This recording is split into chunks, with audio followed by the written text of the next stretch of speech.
Hey, folks! Welcome to a new episode of the Whiskering Podcast. Today, I'm thrilled to be returning to Kentucky with it feels like it's been a while since we've been down in Kentucky for an episode. So, to return to Kentucky, we're going to the west of Kentucky, the Central Time Zone, the only major heritage distillery in the Central Time Zone.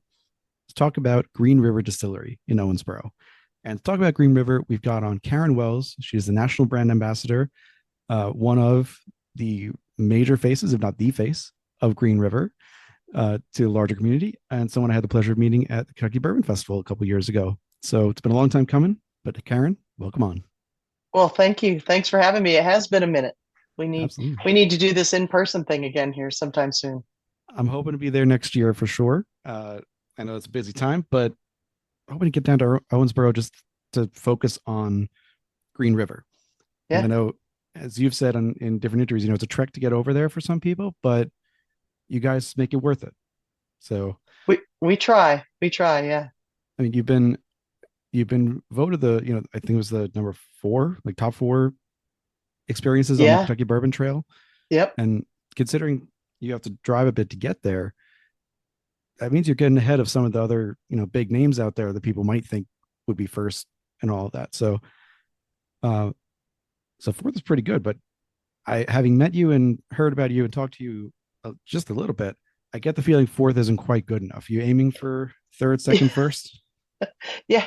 We might be a little competitive, but you know, um we understand that people are going to make a trek out there, but we also know, as you just stated, we are a heritage member on the Kentucky Bourbon Trail. And so once you come to the distillery and you get to see it and you feel it, we try to make all of our experiences that we offer to the public, we try to make them all memorable. And I think we do a very good job of it. So, Love to hear it. So we'll talk about a couple of those experiences, including the Glencairn experience, in just a right? bit. But I want to start with you and a little bit of the history of Green River. Um, as I said to Karen before starting recording, because the history of Green River distilling has been covered so extensively in other podcasts, other friends of mine, their podcasts and such, I wanted to focus a little bit more on the details and digging deeper. So we're gonna bounce around a little bit and hit tangents on that history. But Sure. starting just with you, you've been with Green River under various names and ownership for about 10 years now, right? Close. I'll be Uh, hitting 8 years in 8 years. this coming year. So, yeah. Gotcha. So, starting and you start as a part-time tour guide, went up to full-time Yep. national brand ambassador. You it's become your third career, as you've said. Yep. And I do. It I has. really I really encourage people to listen to another interview to hear about your previous careers because they are interesting. I just don't want to. Again, they've just been covered, so we'll try to make the most use of your time. Sure. Um, Starting with the big picture, what are the just some of the biggest changes you've seen as from starting from that tour guide position all the way to national brand ambassador and almost 8 years there? Yeah. So, from a position at the company, obviously, a lot of changes. When you're a tour guide, you meet all kinds of people. You're saying the same thing over, but you're always trying to make it different and fun and relate it to the people that are there. Um, you know, Moving into what I was called the lead tour guide and training all of our tour guides that were coming up behind me. It's very important for me to help them understand the significance when people come to our distilleries, whether it's our distillery or our Bardstown sister distillery, any of the distilleries. We understand that people are making a special trip to come see us. So therefore, we want to make our tours and our time with them special to them and make it memorable. So, watching the distillery grow, watching us go from when we launched Green River into 4 states to now we're in 45 states and 2 countries. And by the end of 2026, we'll be in all 50 states. Um, and watching the consumers go from who are you and what's Green River to oh my God, I love Green River. I buy it all the time.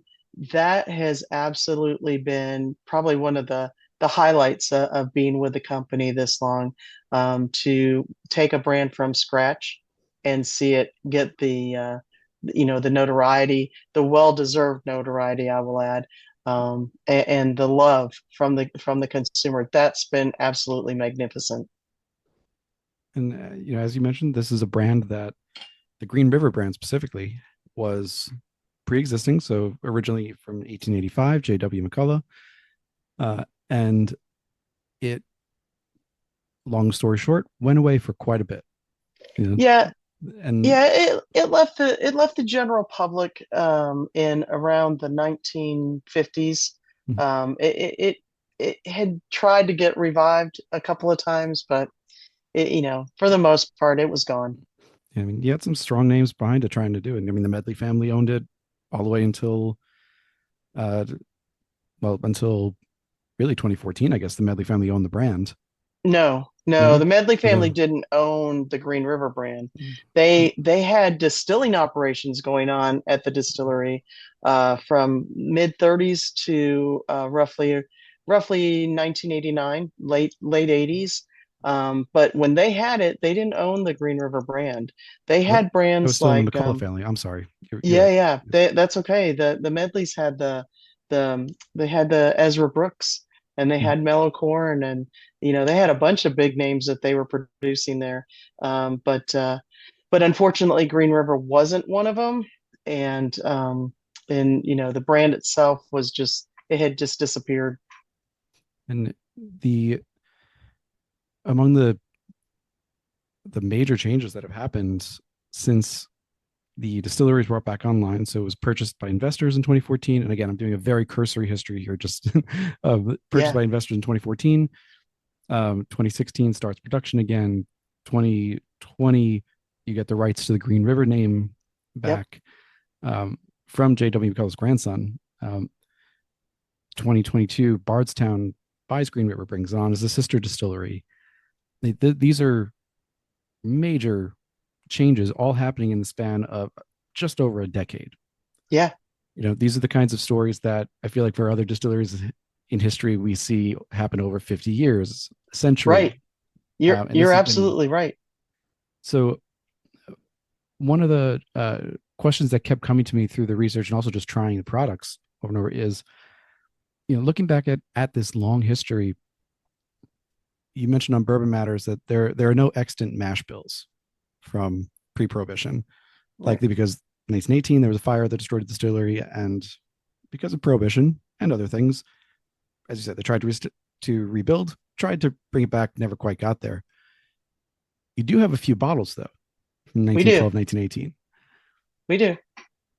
And I know someone else has asked you about, do you want to open those bottles and see what it's like and try to extrapolate from that? But it feels like to me, although it has the same name and generally same location, it's not the same building because that burned down, but in the bottling plants, former bottling plant, do you feel that the modern Green River has incentive to open those bottles and extrapolate what that profile was, or is it enough of a kind of separate entity at this point that you're making your own profile in history? Yeah, that's a great question, David. I think we can look at it in two ways. Right now, with the mash bills that we have, they're fantastic, and they're winning awards, and they're doing what we want them to do, which is have people enjoy them. And we make really good, bourbon, wheated bourbon, rye whiskey. Part of the philosophy I think is if it's not broken, don't fix it. But from a historical standpoint, it would be absolutely fabulous to tap into one of those bottles, get a sample, let our chemists do their thing, and find out what that mash bill was. Maybe we do it on a anniversary. Maybe we do it as a distillery release only. And I've said this a number of times on different podcasts and just in general talking with people. You get caught between a rock and a hard place.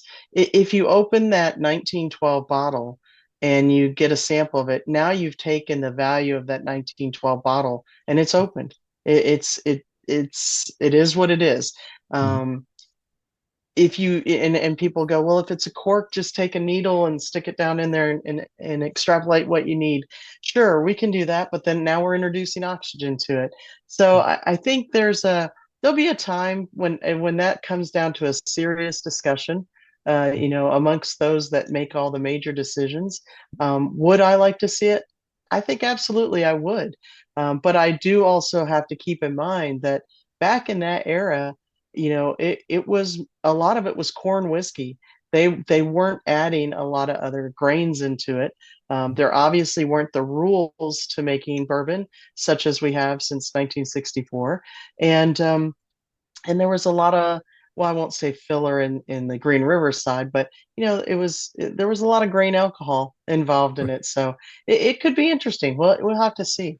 But if you asked me to take a vote, I would say sure, let's do it. Let's take a bottle. Let's go ahead and find out what we've got there, and let's have some fun with it. Love it. And Green River was so prized. It was awarded around the world at a time when I think both you and Aaron Harris, head distiller or master distiller, excuse me, both have pointed out this was a time when it wasn't that easy to get whiskey around the world. Yeah, And you were winning awards in Paris, in Milan, in London, the top places. And you had, designations and things like this. And um, at one point were the most expensive whiskey ever with the I do want you to share the gold mine story because I have a shout out to make as a result of it, if that's okay.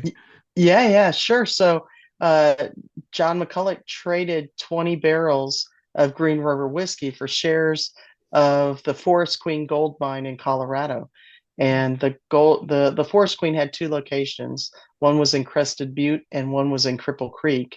And one of the mines panned out, and that made Green River the most expensive whiskey ever sold. So, yeah, So I, as you said, you certain stories get told over and over, and you're always trying to take a new angle on them, and I appreciate that. However, I want to shout out the host of Sip Wisely, who was the only host I heard call out the panned out pun for goldmine history. I The always do only that. one. I kept waiting for them to do it, and nobody else said it. So Yeah, shout out to them for just yeah. saying what I was thinking that whole time. I do. I do when I'm speaking. No pun intended, but it did pan out. So It panned out. No pun it panned fully out. intended. That's fine. Um, so just a little bit more on the history, and we'll bring it up to the modern day. Uh, Green River pre-prohibition was the official whiskey of the U.S. Marine Hospital, Yeah, among other again designations and assignments. And today, you're the official whiskey of the U.S. Army. yeah. Recently Very high releasing honor for us. yeah, recently released a special edition for the Army's 250th anniversary, We unique did. proof and mash bill. Um, I aside from the hospital, because I doubt many hospitals have official whiskeys anymore. Right. Um, A little illegal there, but little bit, conflict of interest kind of thing. But is there, I guess, is there something about Green River, both the pre-pro edition and modern iteration, that seems to just sync with the armed forces?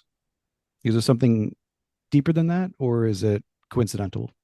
um, you know, I think it's a twofold thing, or really maybe even threefold. You know, I look at it where people in general like American history, and I think they like stuff that they can actually research and physically see and maybe even go touch, and whatnot. I think when you're putting the United States Marine Hospital and Public Health Services is technically what that group was called back then. You put that in one grouping, and then you tell people go research it, go see, and then you find the old bottles that say it, the official whiskey of the United States Marine Hospital and Public Health Services. I think that kind of resonates in that respect. We were honored. I know, our CEO is Mark Irwin, and he is a retired colonel from Delta Force, Mm. obviously the highest, most elite trained men and women in the United States Army. So we were very honored that the Army reached out and asked us, if we could do this for them for their 250th anniversary. And I think when you put all of that together, it it shows just shows how honored, not only we are as a brand, but just the community in general and the army in general and the families of all of those soldiers that sacrifice, make all the ultimate, some the ultimate sacrifice, but make sacrifices every day to defend our country. So I mean, I think that's the tie-in that you can use to see how I don't know, just how honored we are for it. And to me, it was particularly interesting because, of course, with no disrespect meant to Green River, at the time that that decision had to be made of which whiskey was going to be the official one of the Army for the 250th anniversary, excuse me, um, Green River, you were producing, but at that point, you hadn't put out your own product yet. That's No, would have that's started not true. February. That's not, it was in February 22 that your first product came out, right? We released Green River officially to the United States, officially to everybody on February 10th of 22. The Uh-huh. Army came to us last year, in November of last year, and asked us if we could produce their 250th anniversary. Gotcha. Okay, so I think what I maybe I certainly am confused then is there was that unique mash bill that was used. Oh, no, Yeah. yeah, we have you talking about the 75 percent corn, 15 rye, 10 malted barley. Yeah, Uh-huh. so we laid down a bunch of different mash bills when we first started, just like anybody does. So back in 2016, when we first started putting product down, you tend to run a bunch of different things when you're first starting out. You're not going to know exactly which one's going to take hold and which one you're going to want. So when we did do the Army, when the Army reached out, we thought, let's make it completely unique. Let's make it different from the standard Green River. We could have taken, just our 70 corn, 21 rye, 9 malt, put it in a bottle and put it out there. But to the consumer and to the Army, you want it to be unique. You want it to be special. You want it to be one of a kind. Mhm. So for that, yeah, that's we just chose to use a different mash bill on that one. Gotcha. I I think I had used the word extrapolated again that because the Army had its own mash bill or had that specific mash bill for their release, that maybe 4 or 5 years ago they had somehow chosen that, and then so that's Yeah, how I was no, confused in the timeline in my head. yeah, Um, yeah, no. with They literally that all transpired last November.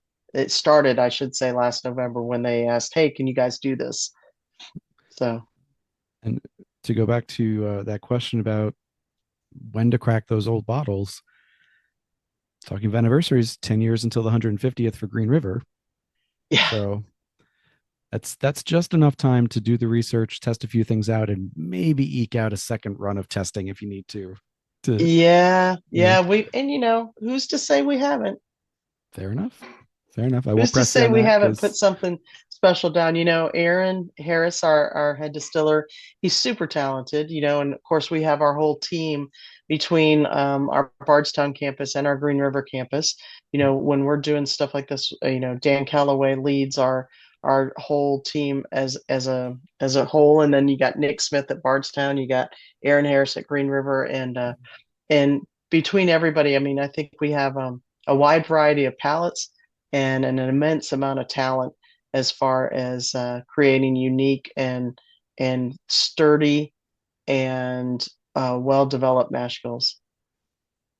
and that's going to be the second the next timeline that I get to in the timeline of recent Green River history, just to keep it chronological because I'm a little OCD.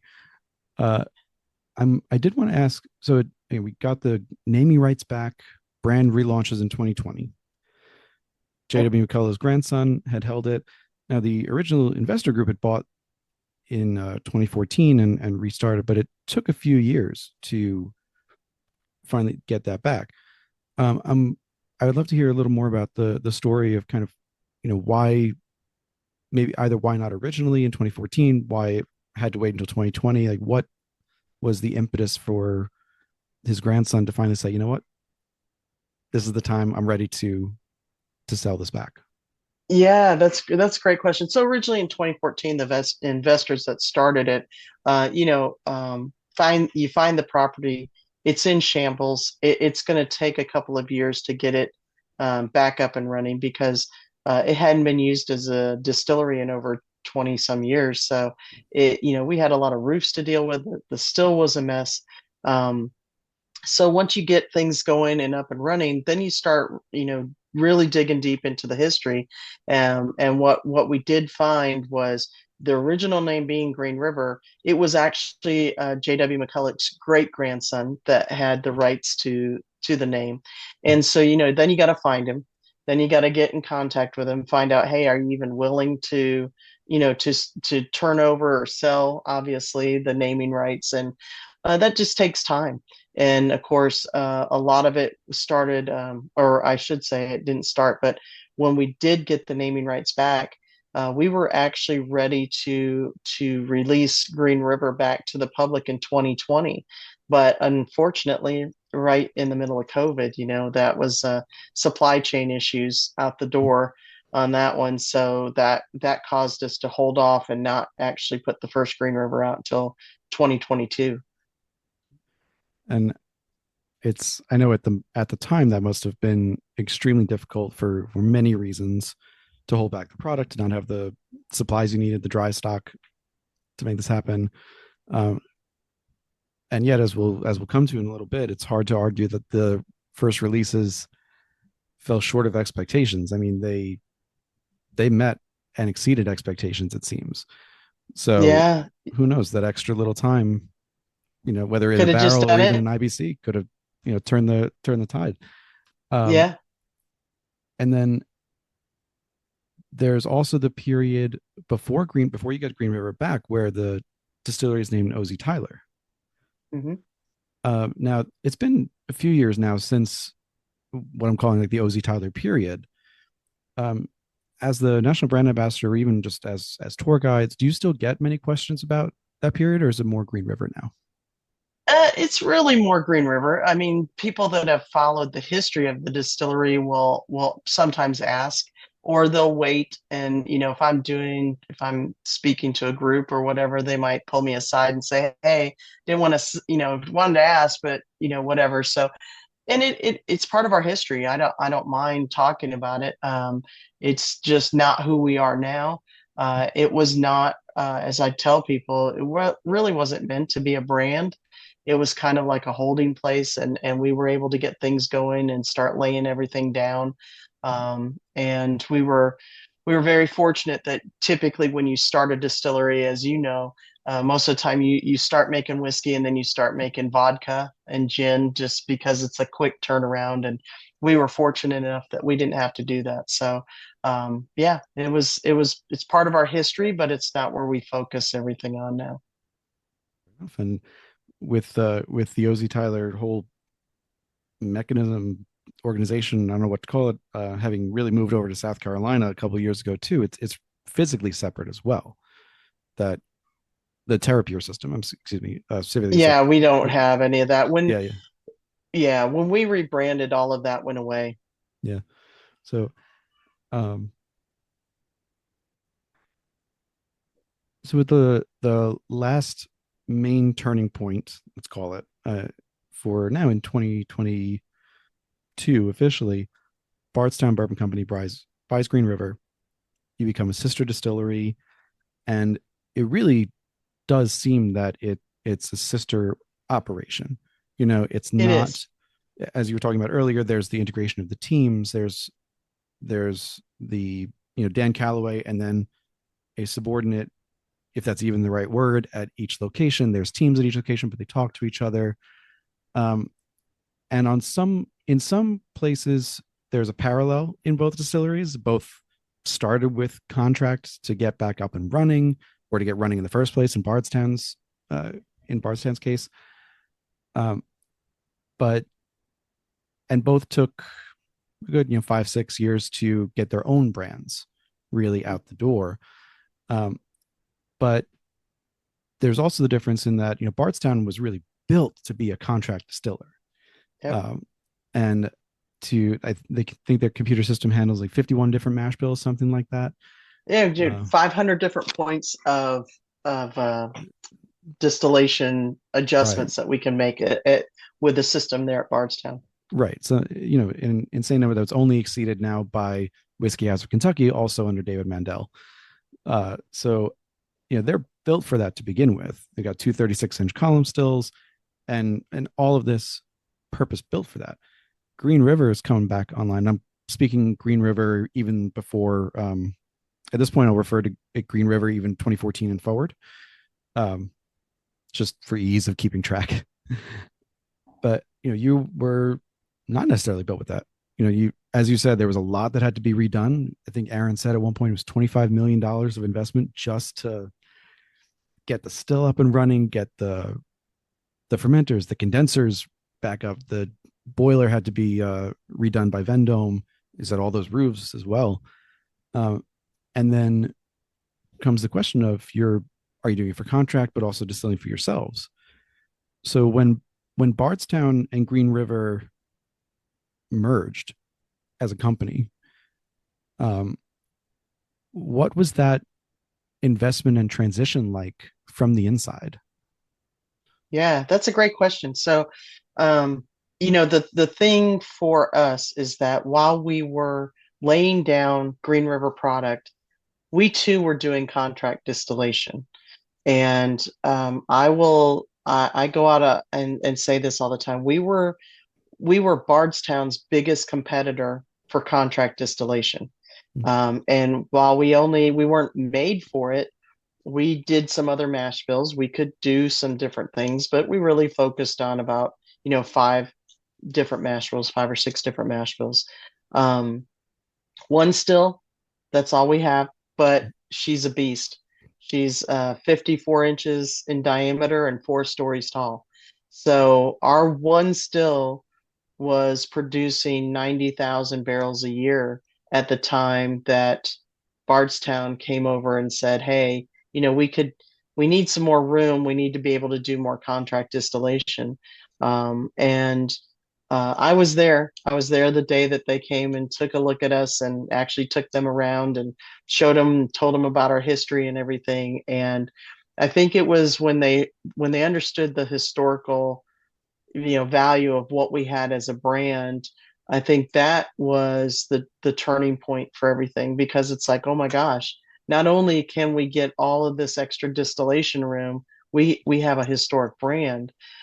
So when we first joined, there's always hiccups whenever two major companies merge together. But overall, from my perspective, it's been a beautiful transition, in the sense that we were we were in 4 states in 22 when we first started, and within less than a year we were in 20-25 more markets, and in 2 years we're in 40 markets now.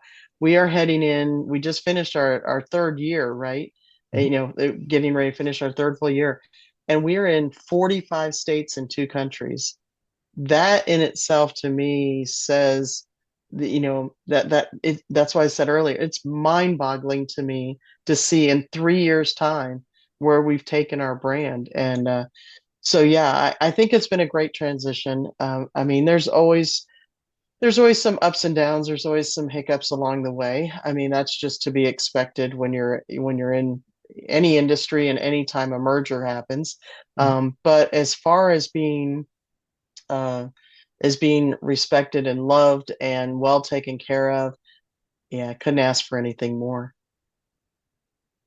And I think it's a great segue to move into the next section of questions about this contract distilling. And the reason I'm putting that before the in-house product deep dive is just because it's the contract distilling makes up 75% of your output right now, which is Yep. on one hand, huge percentage. And as you're saying, when Bardstown came in, you're doing 90,000 barrels a year. Now, I think as last year was 110,000, Yeah, 105, we 110. did 110. Yeah. Mhm. So huge. And sometimes doing like 400 to 450 barrels a day off that 54-inch column, um, which is objectively a huge number. It just is. It is. And yet you look at it and it's like with Heaven Hill opening their new distillery, they'll have triple that capacity now. Hmm. And Jack is just, different category. It's its own category Right? Different altogether. beast altogether. Right. Um, with but again, those aren't necessarily built for contract distilling. They're making a lot for themselves. So unlike many heritage brands, um, other than maybe Bardstown and sometimes maybe including Bardstown, the brands that you contract for seem to be quite willing to call out that Green River is their source. Yeah. And it can be explicit to say like flat out distilled at Green River. It could say DSP KY10 or just say Owensboro, and you're the only ones in We're Owensboro. the only one. Um, but whatever it is, there doesn't feel like when someone contracts with you or even sources age product from you that there's nearly the secrecy of other contract distillers. Uh, and I'm curious if that's of your design. Is it the nature of the partners that you've chosen? Is it just it's so notable the difference between you and almost anyone else?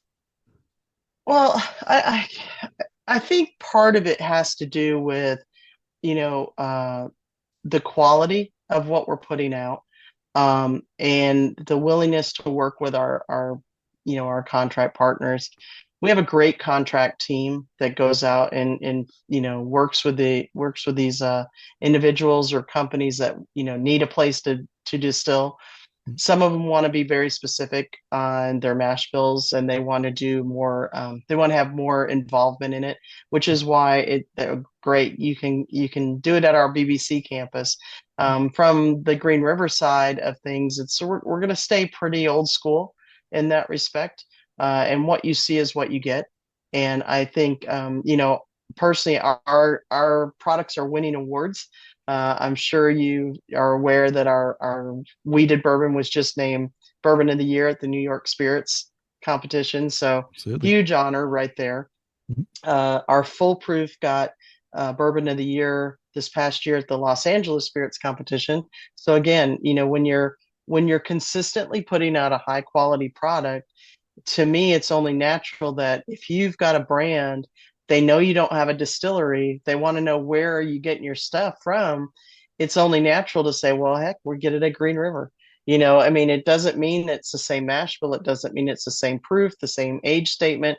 There's so many variables in there. But to know that the quality is going to be there, that is the key to me as to why people want to call it out.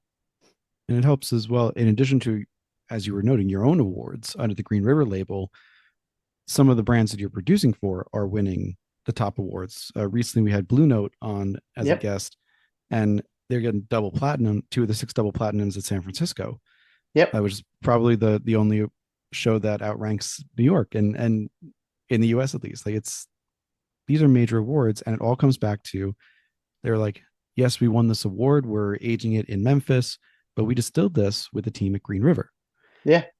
and it does speak a lot to the quality for sure. And I was thinking too, what is the balance of products more towards the partners wanting to contract distill versus and take new make or start from the beginning of the process versus ones who want to source aged product? Is it more towards that former group? I mean, I think you got a little bit of both. You got some people that just they want to be able to come in and pick barrels and then do with them what they want, and that's fine. I mean, there's some really phenomenal palettes out there. People that have some unique ways of finishing them or whatnot, and you can do with it what you want. Then you have others that just want to be a little bit more involved. They just don't have a still.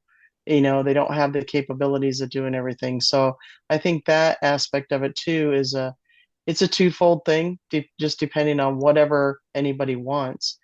I will say this, David. I think one thing that people need to if they're not aware of, but they need to take into consideration, our still is a beast. It's stainless steel, but everything that does the refining on the liquid is the copper doubler, right?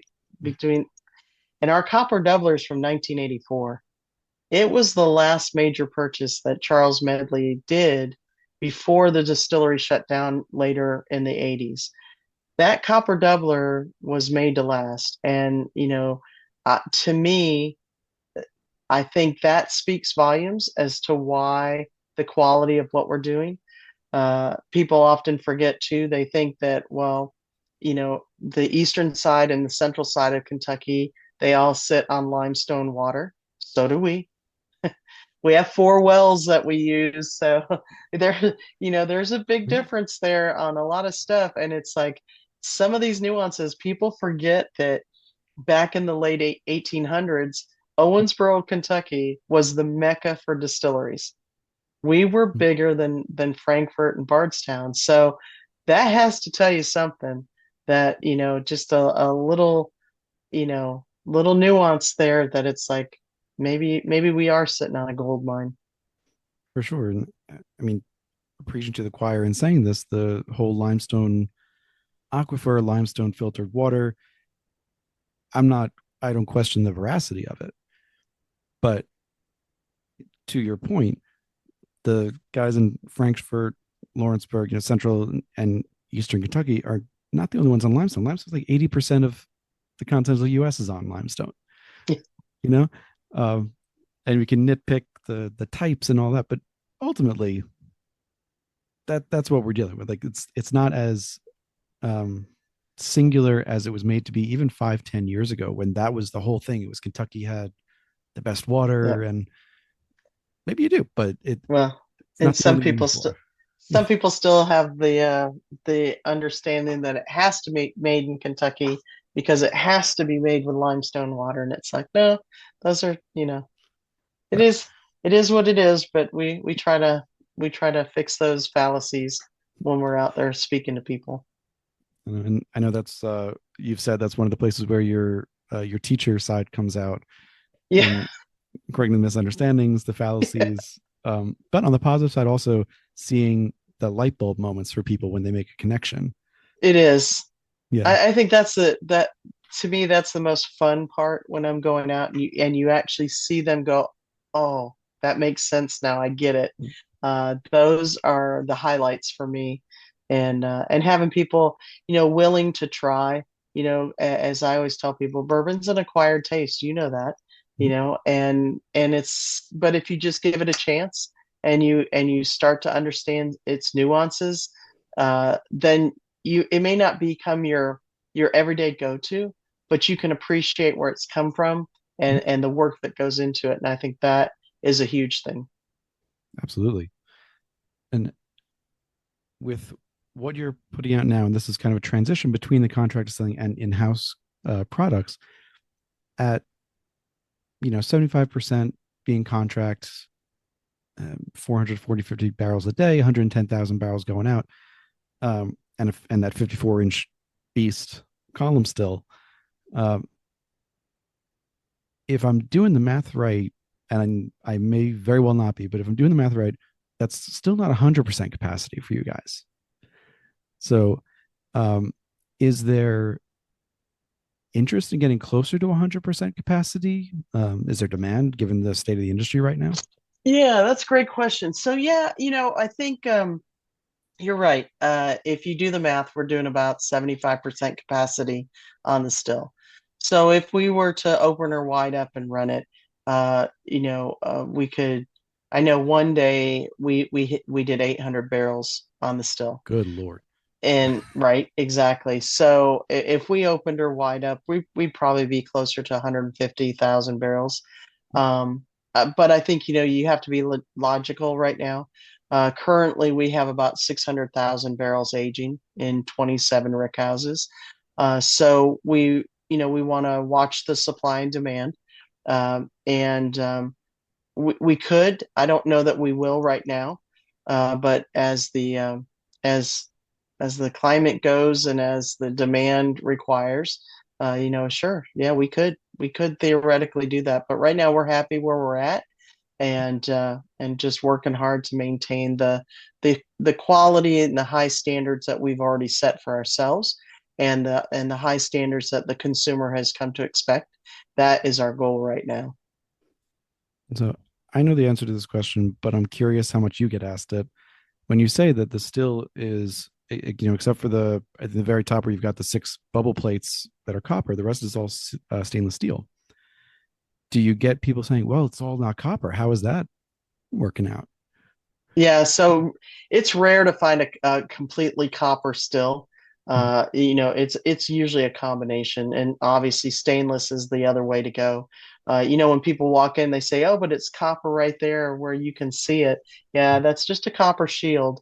Yeah, The copper condenser at the top is copper. The doubler is copper, but the actual working portion of it is all stainless. So yeah, quite a bit sometimes, especially when people are standing right there in front of it.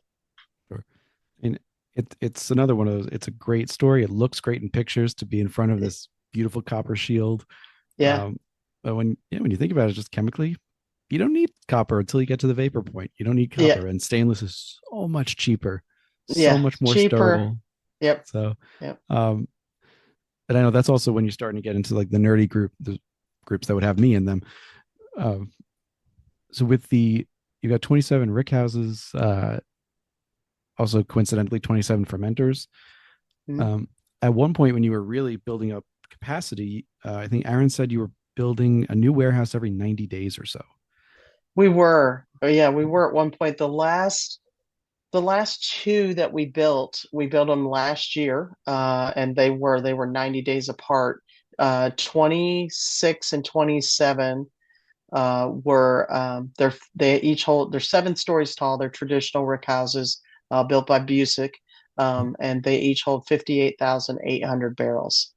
Now, the property that we built those on also has a massive concrete building. It was an old tile factory. And so what we did is we took that building and retroed it and made it where we can actually use that as a palletized rick house.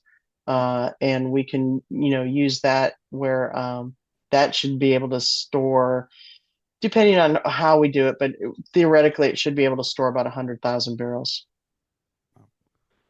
Rolls off. Yeah, should we still store 100,000 barrels? So we're good for a little bit. A little bit. Uh, the I should ask, does Green River get any preferential treatment with Aaron being married into the music family? Uh, yeah, you'd like to think so, but yeah, I don't know. I mean, it worked out well when they did those two last year because we desperately needed them. But yeah, I don't know how deep that special connection, how well it works for us. I think we still get put on a list as well, It's gonna say with still building rick houses, so there's demand. right? In addition to that, to the concrete building that is going to be used as a rick house, you've also got at least five clay tile rick houses. We do. And I was really curious hearing about this. I love the nerdy little details like this, where like why did those warehouses exist? And were they leftovers? And I'm going to spit out a bunch of questions, but I'll throw it to you. I know you can. I know you got it all in there. Um, like why do these exist? What do they do differently for the aging? And also, when you're building new brick houses, was there any thought to building new ones that mimicked these clay tile ones? Great questions all the way around. I'll see if I can answer it all here. First and foremost, the clay tile rick houses. There's 5 of them. Uh, to my knowledge, I think we're the only other distillery that has one is Woodford Reserve. So I think those are really unique to Green River. It was a very expensive way to build rick houses, even back in the 1930s, even before. But the Medley family had a family member that was in the clay tile business. So when they went to rebuild the rick houses, it was kind of a natural thing. It was really a threefold system here, or the way that it transpired. They had a family member, so they got a cut rate deal on it. But more importantly, the clay tile are really good insulators. And you got to remember, after Prohibition, everybody was in a hurry to start making bourbon and start selling it again. And so the uniqueness is the clay tile has the independently sealed air pockets. There's three of them, and they what it does is it allows for longer seasons inside those rick houses. And the Medleys also attached what was called blower houses onto them, where they could actually push air through and push heat through. So it was an early way of doing heat cycling, which was adding extra seasons into the aging process every year, which was then allowing that liquid to mature faster, so that they could then in turns, get it out and sell it. We also use it. It's great for climate control. It's great for humidity. The clay tile is more porous, so it breathes. It allowed the building to breathe a little easier on everything. And yeah, they're really unique. But man, they do some phenomenal aging on that bourbon. They really, really do. And is this one of these cases where maybe don't want to put you on the spot too much? Maybe we might see a release or two, special release from the clay tile rick houses.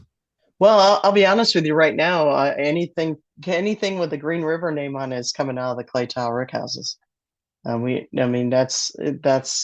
we like that. We like our flavor profiles that are coming out of those clay tile rick houses. So, yeah, I can tell you that. In that case, then I will submit to a GoFundMe to throw some clay tiles on every rick house you put up because, Right? like I said, the initial profiles have just been they've been Phenomenal. Yeah. great. Yeah, like Yeah. Thank you. I remember trying the first Green River one that I had around.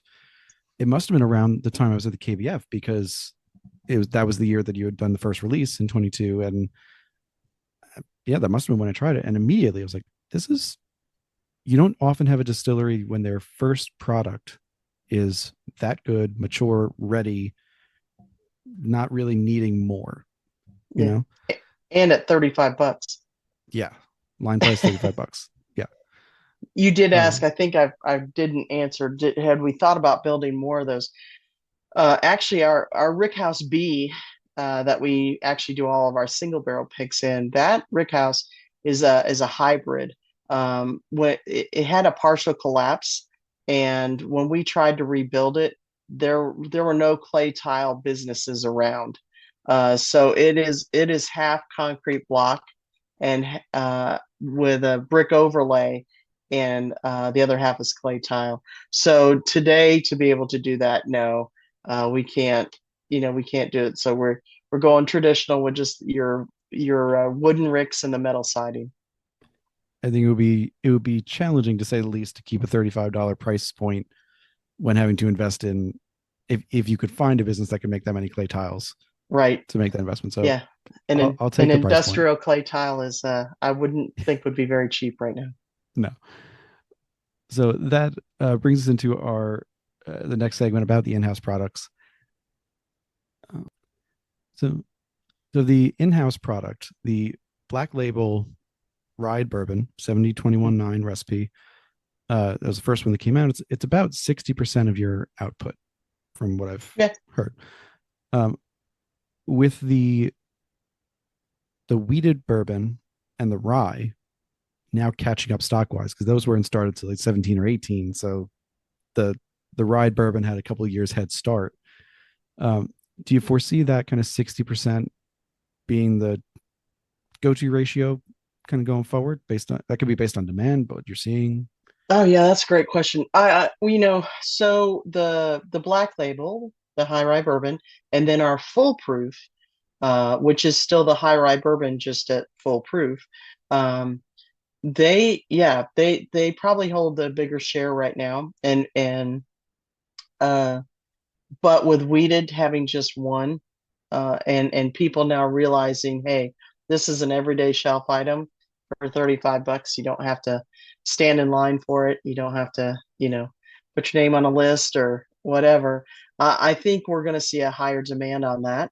And then, with respect to the rye, um, it's a 95.5 rye that when I'm doing tastings with people, I tell them it's a bourbon lover's rye. It's not up in your as I like to say, it's not all up in your business. It's a very flavorful, nice drinking rye. I think we're going to see a bigger spike in our wheated and our rye in the coming years, simply because I think people are starting to branch out a little bit more. But that being said, the high rye bourbon is our bigger producing mash bill that we have out there. Yeah. And was it this year or the previous year when there were only maybe 100 weeded single barrels available? Yep, that was this Was, year. We was our standard single barrels when we first started doing was the high rye bourbon. This year we added in 100 weeded single barrels, and that was for all the markets. That was that was it. So it'll expand, and it's as you stated it already. We didn't lay down as much weeded bourbon or rye whiskey when we first started, and we didn't lay it down as soon. So we want to wait. We want to wait and make sure that the products that we and the barrels that we put out there for single barrels or for another release are the same good quality that we've already got. We don't want to put it out too soon and go, Green River's been doing great, and then they threw this out there. So we want to make sure that it stands up to our own standard, and then you'll see more of it for sure. and I do want to note that just a couple of maybe 2 days or so before we're recording this, the TTB, finally catching up after the shutdown, released the foolproof weeded label. Is that right? Yes. And we've got our mutual friend and massive Green River promoter, Jacob Kuiper, to thank for making us aware of that. So we can look forward to that as well in maybe in the coming year. Yeah, Um, I think so. I think I don't know. I don't get much inside information, but I think I I I think everybody will be pretty happy. love it. And I've got to ask, and this is going to be probably the most blunt question I'll ask tonight, and it's very out of character for me, but why the hell does your 95.5 rye taste so different than what we are expecting from 95.5 in a good way? Yeah, no, that's okay because I always tell people it is not your standard 95.5 rye. MGP makes a phenomenal 95.5 rye. But typical to a rye at 95 proof or 95% rye, it's very peppery. It's strong, and it's a very much an acquired taste. I always describe ours as the bourbon lover's rye, mainly because we use the same yeast strain that we made our bourbon with to make that rye. So when you even nose our rye whiskey, you will, if I don't tell you that it's a 95.5 rye, you'll know it's different, but you would never put it in the category of a 95.5 rye. Now, it is earthier and drier on the palate when you drink it, typical of a rye. But as I said, it's not all up in your business. So I think it's very flavorful.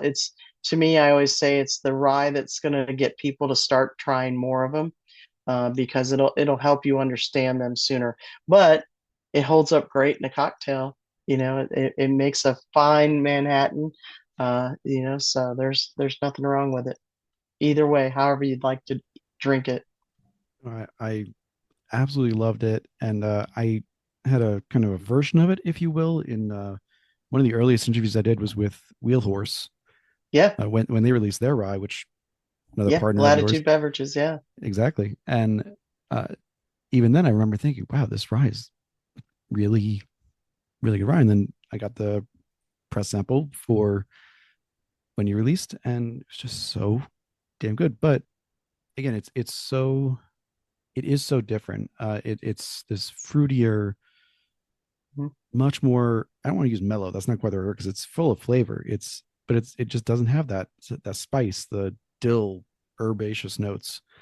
And in that sense, I love it because it just lets the flavor roam free and have that much more power without making you feel like you've had a mint or something during it. Yeah, yeah. It's a more versatile rye Yeah, is the for way I sure. like to. You know what I mean? Because a lot of times, unless you're a an avid neat drinker, like that's all you do, and you only drink the higher proofs, the hotter, spicier, you're not going to like a rye whiskey to drink it neat. That's You're going to use it as a mixer, which is fine. But as I say, I tell people this is going to be the rye that you're going to be able to sip on, because you're actually going to taste something other than just getting pepper and Mhm. mint and your palate shot, you know? The Rye Revolution is real, and I'm all here for it. But it did come Yeah, on the back of cocktails, yeah, so we had to ease in a little bit. yep, yep. So one more question for you before we get into what I think would be my favorite segment, the Glen Caryn experience. So when the full proof first got released, so as you said, the full proof version of the Black Label rye, sorry, Black Label bourbon, sorry, rye bourbon was what I was thinking. You sold out a full year's allocation in a month and a half. Yep. And whenever I see something like that, I have to wonder, and this is my question to you, is that was this the team just like totally caught off guard, but like, wow, this is like, okay, people just bought everything off the shelves. Was there something that you were doing as a team to really drive up interest that took on a life of its own? Like, what happened there that it went so haywire or bonkers, however Yeah. you want to put What happened was we have a great sales team first and foremost. So they know their markets, and they were asked, "Hey, what do you think you can sell? What do you think you need to get through the end of the year?" And when they told us 7,000 cases, we're like, "Okay, 7,000 cases, that's fine." And as you said, it sold out in a month and a half. Um, what did it was when people started tasting it, and I will say social media, when we send out media kits and whatnot, the reviews were just off the charts. And people, the consumer that wants to drink the higher proof, well, the first one that we put out was 117.3. it. It drinks like it's about 100, and the suggested retail on it is $50, 49.99. It just blew everybody's mind that they could get that good of a quality of a product. The flavor profile on it, the proof on it was right, and the price point was right. So I think in that respect, we all underestimated how well it was going to go over, but we were also very quick to go, we can do more. And I think we're on our fifth batch of it now. So And just not as a too quirk bad. of no, not too bad at all. Uh, as a quirk of marketing, and feel free if I don't know if you're part of these conversations or not, but normally when I hear foolproof or when it's used more often, it's it, foolproof is like the proof that it went into the barrel. Um, whereas in Green River's case, it seems to be the equivalent of a cast strength, barrel strength thing, where the proof might be a little bit different each time, or per batch. Right. Yeah. So Yeah. there is no technical legal term for what foolproof is. Right. Right. So for some distilleries, yeah, they say their foolproof is the proof that they stick it into the barrel, which we stick ours in at 120 proof. Everything goes in the barrel at 120. But for us, as you just said, we define our foolproof bourbon as the full proof of all the barrels that we use in that particular batch. So if we're doing 250, 300, 400 barrels for a batch, when we get the flavor profile where we want it, when we're pulling these samples and everything, what it proofs out at, that's what it gets bottled at. So I think that is a testament. Some people are like, well, how can that be? If you put it in at 120, how can it be 117.3? And that's where you have to go through and explain how the barrels age differently on the different floors. Some lose proof, some gain proof. Mhm. How do we get hazmat barrels? Well, they gain proof if they're sitting on the right floor. So, that is that whole marrying of the barrels to produce the right flavor profile. And then when we proof it, that's what it is. And that's what the people get. And 6, 8, 9 years down the line, when you've got some, the 7 story, 50, Yeah. 100,000 barrel Rick has on there, all right, you might have some easy hazmats there, but Yeah, yeah, yeah. We've um, got some that are getting close. They had some single barrels this year that have hit 133, 136, I think. So not too Okay. bad. They're getting there. No, to me, I consider that's like I always compare companies and because I try to contextualize and like that's where most Jack Daniel's single barrels top out is Yeah. around that mid Well, 130s range. and I try to remind people too that, and it's hard. I understand how people are, but higher proof doesn't make it better. I look at the flavor profile. That's me. Um, I want it to be well balanced. I want it to have certain flavors in it. That's what makes it a good single barrel for me. But For sure. I have come to that as well. I definitely went through my high proof phase when I didn't necessarily have to be like hazmat high proof, but I liked the high 130s, even the high 120s if it had a real beast of a character to it. And now I enjoy them, but I'm more yeah, comfortable in that like 115 to 125 range if I'm yeah, really going to enjoy it. yeah. Um, I just throwing this out there as a as a comparison. Recently, had a Jack Daniel sample. It was the Tanyard Hill Rye, which was hazmat, and I was like, yes, this is really really good. It's also the first whiskey that made my eyes water in several years because it's just damn that was strong. Uh, anyway, so to the star of the show, we've got to move on to the Glencairn experience. Oh boy.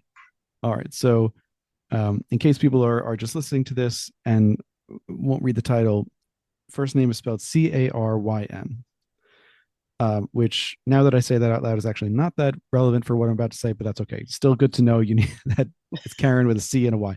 But the Glencairn experience. So I do all my tastings in Glencairns. I drink very often in Glencairns. I just enjoy the experience if I'm not doing a rocks glass. And it seems to be the de facto go-to tasting glass when you go places. Yes, some will use copitas or tulips glass. There are always exceptions. But the Glencairn, you put that in front of someone, they're going to go, okay, I'm familiar with this. Now, putting together the Glen and the Caryn to make Glencairn easily one of the best named experiences in whiskey, period. Thank You you. know, and again, with you being the one of the faces of Green River and certainly to my mind, embracing that nature of being one of the faces, it just makes sense.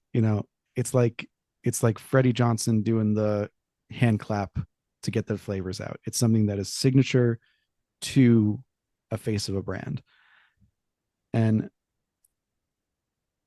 one of the parts of this that I love the most is that Martin Duffy, who's the North American brand rep for Glencairn, totally on board with this. Yeah, You know, yeah. still no issues from Glencairn with this, right? No, Yeah. no, no. But I use them in my experience. And people who come to when I do the Glencairn experience, they get to take one home. So that's always a nice little tidbit too. You can never have enough Glencairns, I don't think. My wife might dispute that, but Yeah, right. we've collected a few at this point. But no, it is a great experience, something to come home with the experience. Uh, and in coming up with this experience, I'm getting a quarter for every time I say experience. In coming up with this experience, with originally with the VP of marketing sales, Yeah, Jim Lake. Jim Yeah, Lee, this idea was it was originally to be a tasting that could travel, like something you could bring yep, around, something you could do corporate events or yep, other events with, but something that didn't have to be at the distillery. right. And I find it fascinating that that was kind of where it was going because again, you look at the scale of Green River on one hand, but also you're still selling person to person, liquid to lips. It's you're not. I feel like you're not that far removed from the sales team in doing a tasting experience. Well, kind of, sort of. I mean, I technically I fall on the marketing side, Yeah. and so now the way that everything has evolved in it, with us being in the 45 different markets, Mm. they request me. Our sales team will request me. I'll come out. They'll set up whether it's staff trainings or bourbon groups in the area. and or just maybe it could be a fundraiser, for somebody that I can do the Glencairn experience, which is all sensory.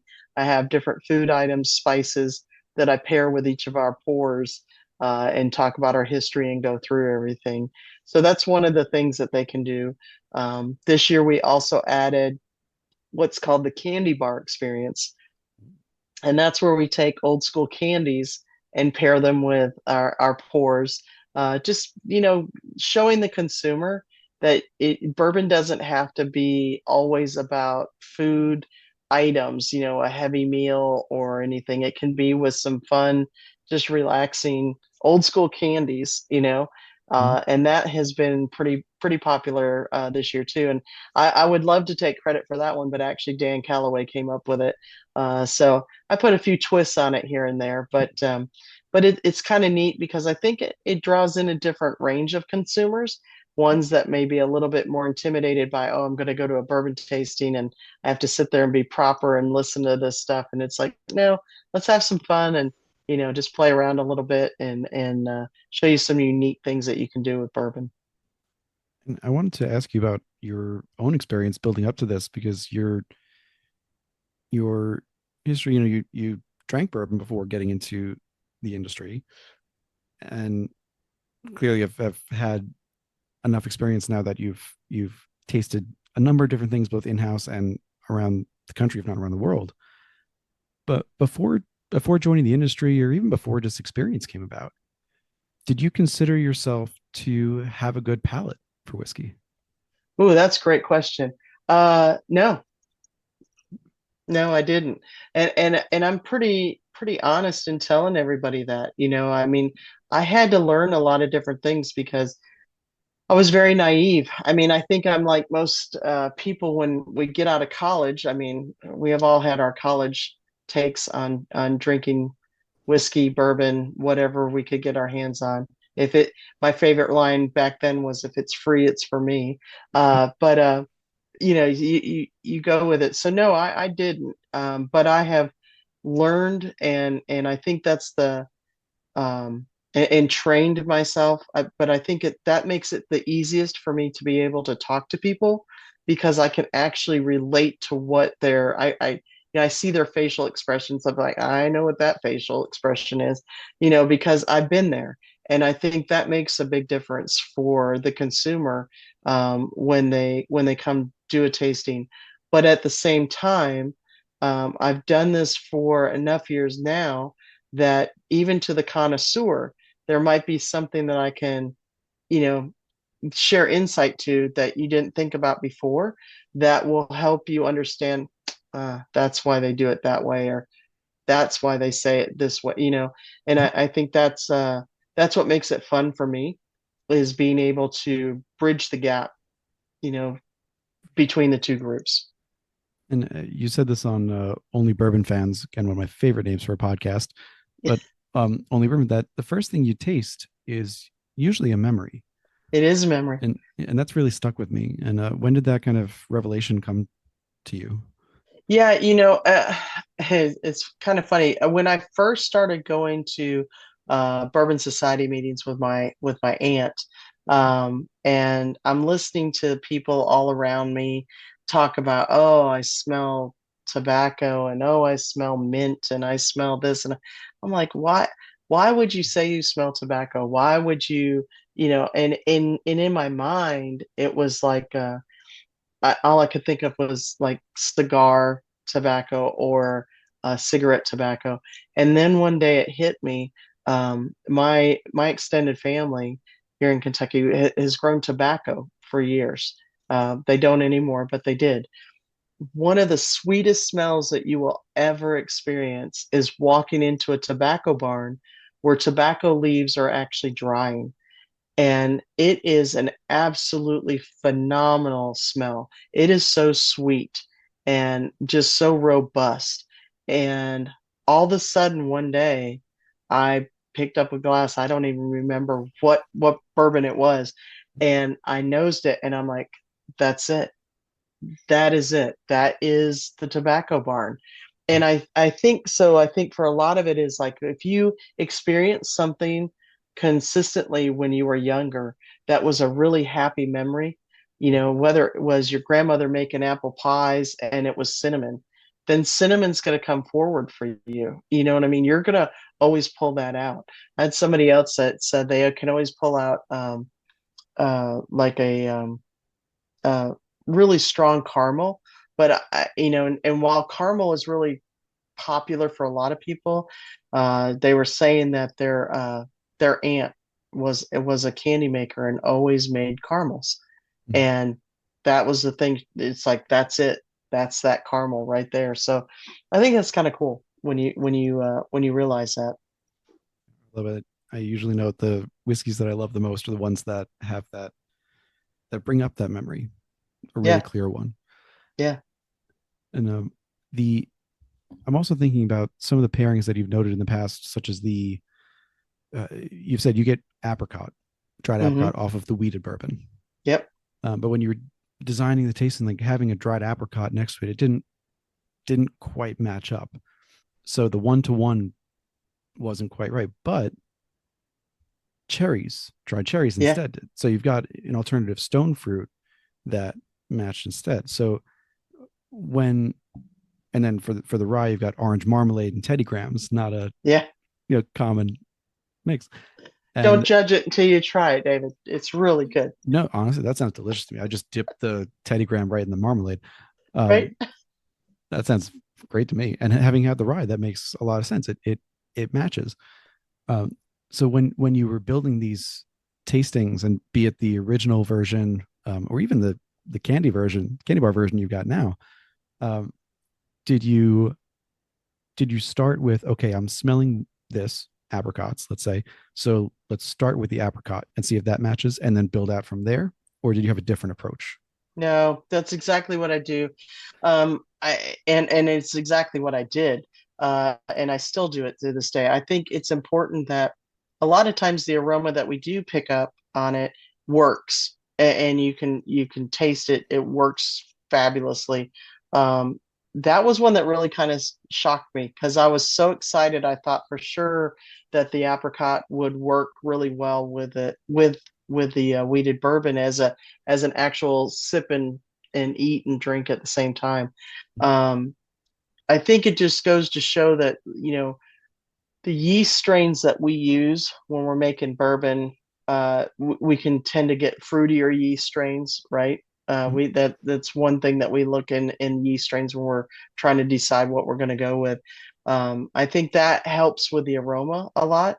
But for us, I was just stone fruits. Okay, what's the next stone fruit? I gotta get. Okay, let's try a plum. Let's try this, and then the cherry it just popped, and it made it bolder, but it didn't take away from the aroma of the apricot. So I think when you smell all of those stone fruits together, that's what makes it so delightful, when you're doing it. So no, I just play around with it. I when I got to the rye and I knew that I liked the orange with it, I wanted to do like the old orange peanut candies, that they Oh, look like peanuts and they're I was for a second I was thinking the orange flavor peanut. I was like, that's different. No, yeah, the circus peanuts, right? circus peanuts. There you go. Yeah. I wanted to use those. Nope, didn't work. I wanted to use just like the candied orange slices. Mhm. Didn't work.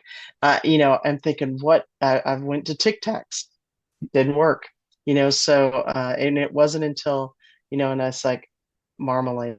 Let's try it with the citrus rind in it because it gets a little bit of that rind in, and Mhm. that's what worked. Those are some tough days, David. I mean, I'm having to sip and eat and sip and eat. That's woo. I mean, it sounds like one of the rougher experiences you're going to have, and I applaud you and thank you for the service you've done to us for going through that. Dedication. Uh, it is yes, it is noteworthy, and we appreciate it. Uh, I will always do that for you, David. Always do it for you. love it, love it. What in that process, what do you think has been the most challenging whiskey of yours to pair? Oh, that's a great question. Um, Really, the weeded really took it. That was harder than I thought it was going to be. I thought for sure I was going to whip that one right out really quick just because it was, it was so easy. Um, I will say from the candy experience, there's a lot of different ones again that you think are going to work with it. But there's still a lot that you can play around with. I, I've been very fortunate that I think my palate has grown significantly, that I can pretty much determine what will work with it, and how it'll sit. But you always get those surprises here and there. So the weeded for me was the one that surprised me the most. Like, so I want this is going to be very specific to you, and you mentioned it already, which is tobacco. I gotta ask you about tobacco because I use this as a flavor note sometimes, and I have a couple of different. Like I've never been a smoker. I've tried cigars and just it wasn't even that I didn't really enjoy it. I just couldn't get it. um, but and but I've smelled the dark fire tobacco in Western Kentucky or Southern Kentucky around like MB Roland has their dark fired Hmm. bourbon. So I've smelled that. I've been around plenty of cigars, and that's really kind of the limit of my exposure to tobacco in its pure form. Now, when I'm writing a flavor note and I feel like tobacco is one of them, I try to differentiate to say, all right, this is like a lighter tobacco, like a Connecticut wrapper, or a darker tobacco or something like this. But I also feel like there's a disconnect because I'm not a user of tobacco. I didn't grow it. I didn't grow up around it. Um, I'd love you to walk through just a little bit more about like what that particular flavor note translates to as for you.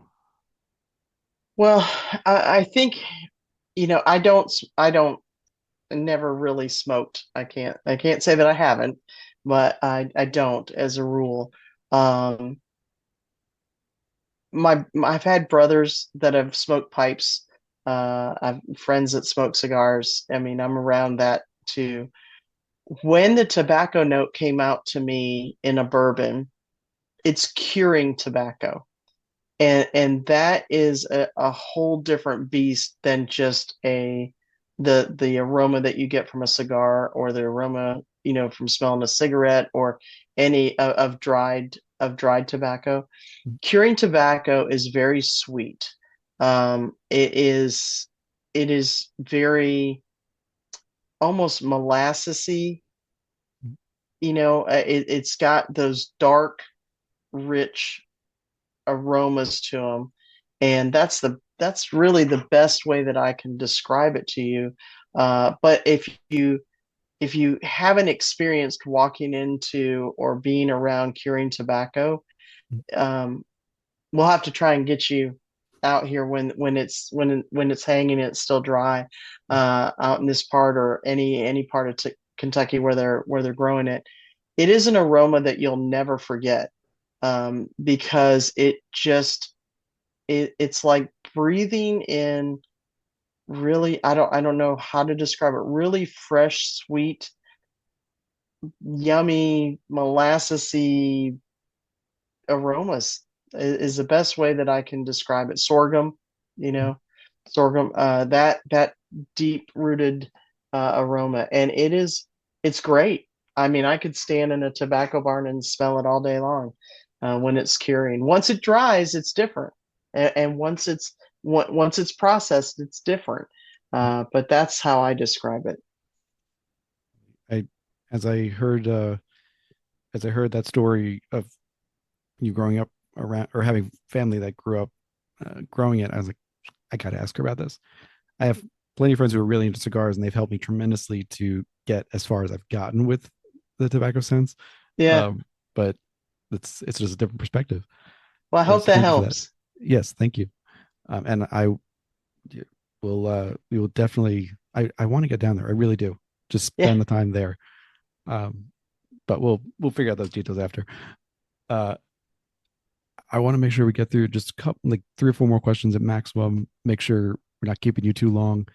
Um, to close out the tasting portion, the experience, one of the things you've said you've shared some noteworthy experiences of being at whiskey festivals and large tastings and things where uh, people can't quite handle their alcohol, let's say, or the whatever else you want to say about that. Now, you made a recommendation that's like load up on protein, not carbs beforehand. And I think most of us would think, okay, you want to load up on bread and quote unquote absorb the alcohol or be ready to do that. But that doesn't seem to be the case. So I wanted to ask you again, like, why protein instead of carbs, and how did that come Well, through? it just takes your body longer to digest it. So if you, I like to eat more protein before I go into a tasting. And don't get me wrong, I'm going to eat carbs. I'm going to eat the crackers and the bread and whatever when when I'm drinking. But that when I'm getting ready to go out and I know I'm going to, I will eat more protein first because it just stays in your stomach longer. Just takes your body longer to digest it, which then allows, there's more stuff in your stomach for Mhm. that alcohol to have to work through as well. Some people will be heavyweights or lightweights either way, but hopefully that'll give them maybe a drink or two or a taste or two extra to play Yeah, with at a yeah, festival. So in the last couple minutes, I want to talk about pricing. We've talked about the I think it's fair to say incredible pricing you guys have had on the line pricing for the core and even for the full proof. Um, in talking with Bourbon Matters back in May, the host asked you about tariffs and the state of the industry. At that point, the tariffs were pretty new. They're still kind of changing sometimes day by day, but they were really changing day by yeah. day at that point. Hmm. Uh, and you had said at the time exports to the UK and Australia, the two countries you mentioned that you were exporting to, were doing fine. You're not really hit too hard quite yet. You had a good point that a $35 bourbon or rye is kind of recession proof, kind of tariff proof in a way. Like you're not gonna, it's not so expensive that it's going to really hurt you. Yeah, Um, Now, of course, Green River and the companies and great minds behind it couldn't foresee tariffs going into effect or any number of economic things like that. But at the same time, you didn't have to come out at $35, 34.99. Like you probably could have come out at 50 for the core range and maybe 65, 70 for the full proof. And I don't know how much more or less you would sell, but you'd probably still sell quite a bit. But coming in at that 35, I completely agree with you that it's just recession proof in a lot of ways. So yeah. in the 6 months or so since that interview, I'm curious, has the game changed at all? No, it really hasn't. And what most people don't understand is that even before anything, tariffs or anything like that happened, to buy alcohol over in the UK or Australia, it costs them an arm and a leg. Even on our $35 bottle, they're going to be paying 60 Mm. over there with their own taxes, not tariffs and everything else. That's what their governments put on everything. So, and I say that, I've got friends over in Australia and we talk about it and it's like it is what it is. So no, I think it was an ingenious move by the powers that be within our company when they first came out and said, okay, it's going to be $35 a bottle. I think it's a twofold thing. And I'll say it again. I think we are recession proof in a sense of we're still at a price point. People are still going to want to drink something quality. It's quality liquid, and we're on every shelf. And you cannot feel guilty about drinking the whole bottle. If I go and buy $100 bottle of bourbon, when it gets to the halfway point, I'm gonna be looking at that going, geez, that's $100, and it was I only bought it a week ago. Mm. Whereas, I mean, truly and honestly, just this weekend, I took a single barrel down for my brothers and I to enjoy, and it was three-quarters of the way gone the first night. And so, I mean, who cares? It was what did it cost me? I think it cost me $50, $60. I think it was $60. I don't get a discount. I just tell you that right now. So I That's just paid unfortunate. I pay fair market value on it. Yeah, it's $60, but I knew it was a single barrel. It's like, okay, that's fine. Let's drink it. and I think that's the key to our success right now, including any tariffs that may or may not be happening, in other countries. It's not affecting us at all. All right. So I know we are at time. Would you be okay going five more just to cover the last two Sure. legacy questions? Yeah, I'm fine. Cool, cool. So I do like to end on legacy questions and usually take two vantage points. So I'll start with the company perspective. Okay. So going back quickly to history, Owensboro had 22 distilleries pre-prohibition, more than that in Davis County as a whole. So this was a significant area of production and jobs. Like you said earlier, you had more than Frankfurt, more than Louisville, lots of production, but jobs, economic incentives, and economic drivers. All of this gets lost at prohibition. Now, today you're the only distillery in Owensboro. I don't know if you're the only one in Davis County. I didn't have chance to check that. Uh, Yeah, so Glenmore is on the other end of town, but okay. they're strictly a bottling facility for Um, Sazerac. So yeah, we're still the only distillery here.